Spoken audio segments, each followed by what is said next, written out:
মাসিহ শব্দটি এসেছে মাসহ থেকে, যার অর্থ স্পর্শ করা বা মোছা। ঈসা আলাইহিস সালামকে মাসিহ বলা হয় এজন্য যে তার হাতের স্পর্শে আল্লাহর হুকুমে অন্ধ ও কুষ্ঠরোগী আরোগ্য লাভ করত, এমনকি মৃত ব্যক্তি জীবন লাভ করত। অন্যদিকে দাজ্জালকেও মাসিহ বলা হয়েছে, কারণ তার এক চোখ লেপন করা থাকবে, সেও আল্লাহর হুকুমে মৃতকে জীবিত করতে পারবে। শেষ জামানার অন্যতম বিষয় দাজ্জাল ও ঈসা আলাইহিস সালাম।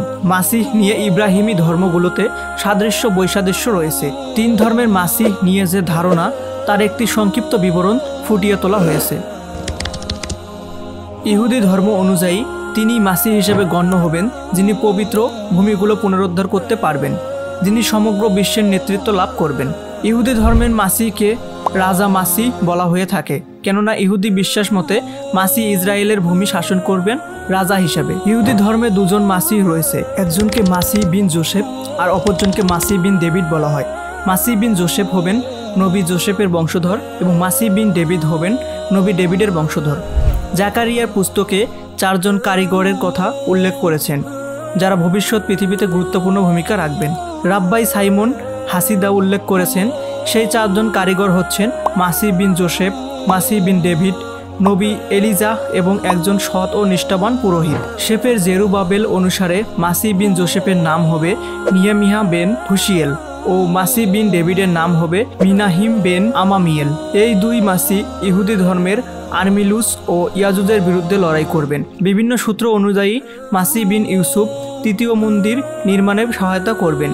তৃতীয় মন্দির বলতে তারা থার্ড টেম্পল বোঝায়। বিখ্যাত ইহুদি রাব্বাই রাসির মতে ইসরায়েলের শত্রুদের হাতে মাসিহ বিন জোসেফ মারা যাবেন। মাসিহ বিন জোসেফের মৃত্যুর পর মাসিহ বিন ডেভিড আরমিলুসকে যুদ্ধে হারাবেন, তারপর জেরুজালেমে তৃতীয় মন্দির নির্মাণ করবেন।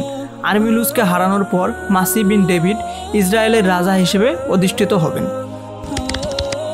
খ্রিস্ট ধর্মের মতে মাসিহ হচ্ছেন যীশু খ্রিস্ট তথা হযরত ঈসা আলাইহিস সালাম। তাদের বিশ্বাস মতে তিনি ছিলেন পিতারূপী ঈশ্বরের পুত্র, যাকে তারা পুত্ররূপী ঈশ্বর বলে। তাদের বিশ্বাস মতে তিনি ট্রিনিটির দ্বিতীয় সত্তা, যদিও সমগ্র বাইবেলে এমন কোনো কথা বলা হয়নি। এছাড়াও তিনি সমগ্র মানবজাতির পাপের বোঝা নিয়ে তিনি ক্রুশে প্রাণ দিয়েছেন। কেউ যদি এই কথা মেনে নেন, তবে তিনি সকল পাপ থেকে দায়মুক্ত হয়ে যাবেন বলেই তারা বিশ্বাস করে।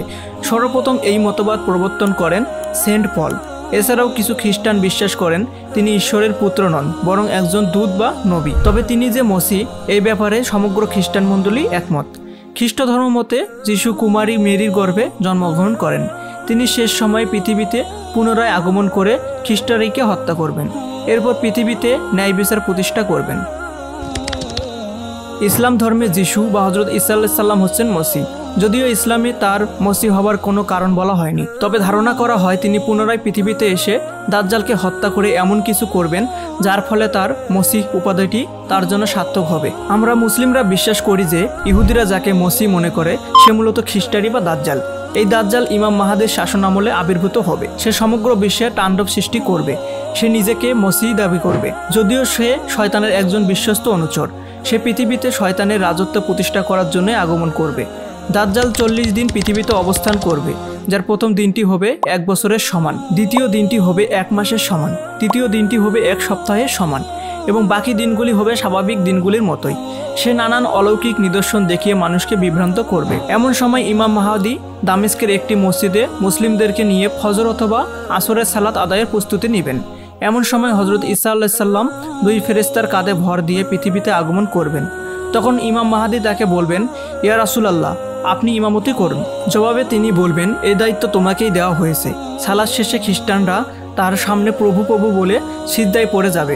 তখন ঈসা আলাইহিস সালাম বলবেন, আমি তো আল্লাহর রাসূল মাত্র, নিশ্চয়ই তোমরা সীমালঙ্ঘন করেছ। এরপর তিনি সব খুলে বলবেন, ফলে সকল খ্রিস্টান ইসলাম গ্রহণ করবে।